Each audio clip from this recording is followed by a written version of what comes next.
여러분 안녕하십니까? 정치우 안드레아입니다. 평신도에 의한 평신도 영성 이야기 오늘 5번째입니다. 교회는 우리 평신도들에게 왕이 되라고 가르칩니다. 정확히 말하면 왕직을 수행하라는 이야기입니다. 더 나아가서 예언자가 되라고 합니다. 겸손해야 될 우리 평신도들에게 왕이나 예언자가 되라니 이게 무슨 말인가? 왕직의 삶이란 왕의 신 예수 그리스도께서 다른 사람들에게 자비와 사랑을 베푸셨듯이 우리도 다른 사람들을 섬기고 나누고 그들을 위해서 희생하고 봉사함으로써 사람들이 우리가 살아가는 그런 삶의 모습을 보고 예수님을 현행하고 높이 받들어 가도록 그렇게 살아가는 것을 말하는 것입니다. 또 우리에게 예언직을 수행하라고 말하는데, 예언직이란 예수님께서 복음을 선포하셨듯이 우리도 이 땅에서 복음을 삶으로 증거하고 명백하게 다른 사람들에게 그것을 선포하는 삶을 말하는 것입니다. 복음적인 삶을 실천하는 것에는 물론 정의롭게 사는 것, 하나님의 뜻을 실천하고 사는 것 등 여러 가지 다양한 모습이 있습니다. 우리 평신도는 교회 공동체에 속해 있고 교회는 하나님의 백성입니다. 또한 교회는 그리스도의 몸이자 신비체이고 하나님의 나라입니다.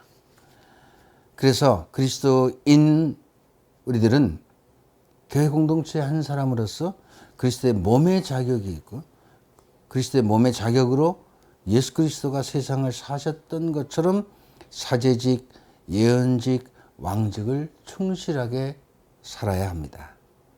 평신도는 더 나아가 복음을 선포해야 합니다. 왜 우리가 복음을 세상 사람들에게 전해야 될까요? 바로 사랑 때문입니다. 사랑. 하나님의 인간에 대한 사랑. 그 사랑을 받은 하나님의 백성들의 아직 이 세상에 하나님을 모르는 사람들에 대한 그런 사랑. 이 보편적 사랑이에요. 이런 사랑 때문에 복음을 전해야 되는 것입니다. 물론 여기에는 하나님의 사랑을 받은 하나님의 백성이라는 것이 전제가 됩니다. 하나님의 존재와 그분의 사랑을 확신하지 못하는 그런 평신도는 그분을 증거할 수 없기 때문입니다. 하나님의 백성이 자비하신 하나님의 사랑을 받는다면 그 사랑이 얼마나 깊고 넓은지 체험하게 되어서 우리는 그분을 당연히 전하게 되는 것입니다. 하나님께서는 이 세상에서의 참 행복의 길과 부활의 영원한 행복의 길로 우리를 초대하신 분이십니다.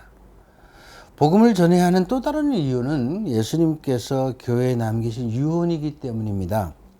예수님께서는 루카복음에서 나는 하나님 나라의 기쁜 소식을 다른 고을에도 전해야 된다. 사실 나는 그 일을 하도록 파견된 것이다 하고 말씀하십니다. 복음은 선포해도 되고 안 해도 되는 것이 아닙니다. 예수 그리스도를 믿는 우리들이 다른 사람들에게 복음에 관해서 말하지 않는다면 누가 복음에 관해서 말하겠습니까?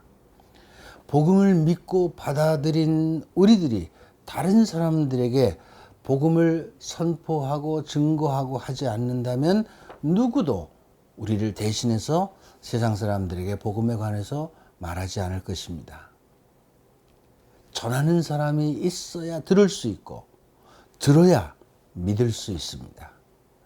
사도 바울께서는 로마서 10장에서 선포하는 사람이 없으면 어떻게 들을 수 있습니까? 하고 말씀하고 계십니다. 복음 선포를 위해서 파견하신 예수 그리스도께서 그 사명을 교회 그리고 교회를 통해 현대를 사는 우리 평신도들에게 부여하셨습니다. 유언의 상속자는 현대를 사는 모든 평신도들입니다.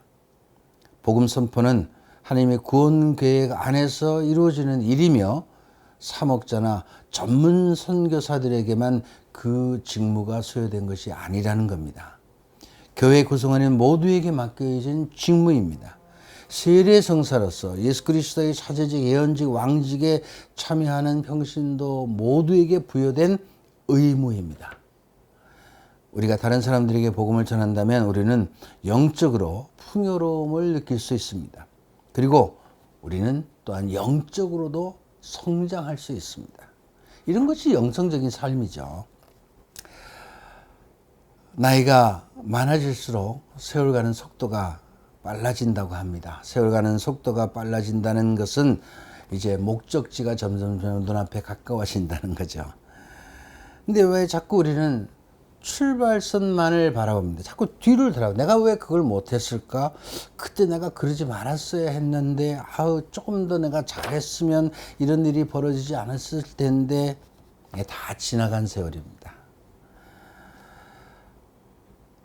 또 지금 흘러가는 세월도 막을 수가 없습니다. 우리는 이제 우리에게 가까이 다가온 목적지를 바라봐야 됩니다. 그리고 목적지에 도착해서 어떻게 할 것인지, 얼마 남지 않은 시간에 무엇을 준비할 것인지 아무도 모르는 그 시간을 우리는 미리 준비해야 합니다. 이를 위해선 어디로 가야 하는지, 어떻게 가야 하는지 분명히 알아야 합니다. 지금까지 말씀드린 평신도 사도직의 의미와 소명을 분명히 알고 그 의미를 분명히 깨닫고 그 길을 묵묵히 우리가 걸어가야 한다는 것입니다. 근데 막상 구체적으로 평신도 사도직의 소명을 어떻게 실천해야 될지 잘 모르겠다 이렇게 생각하는 분, 그러게 또 걱정하는 분도 많이 계시겠죠. 우리에게는 아주 훌륭한 모범이 있습니다. 모델. 그 모범만 따라간다면 됩니다. 그래서 그 모범을, 그 모델을 찾기 위해서 이제 우리는 타임머신을 타고 200년 전 우리 한국의 초대 교회의 모습으로 한번 되돌아보겠습니다. 감사합니다. 다음 시간에 뵙겠습니다.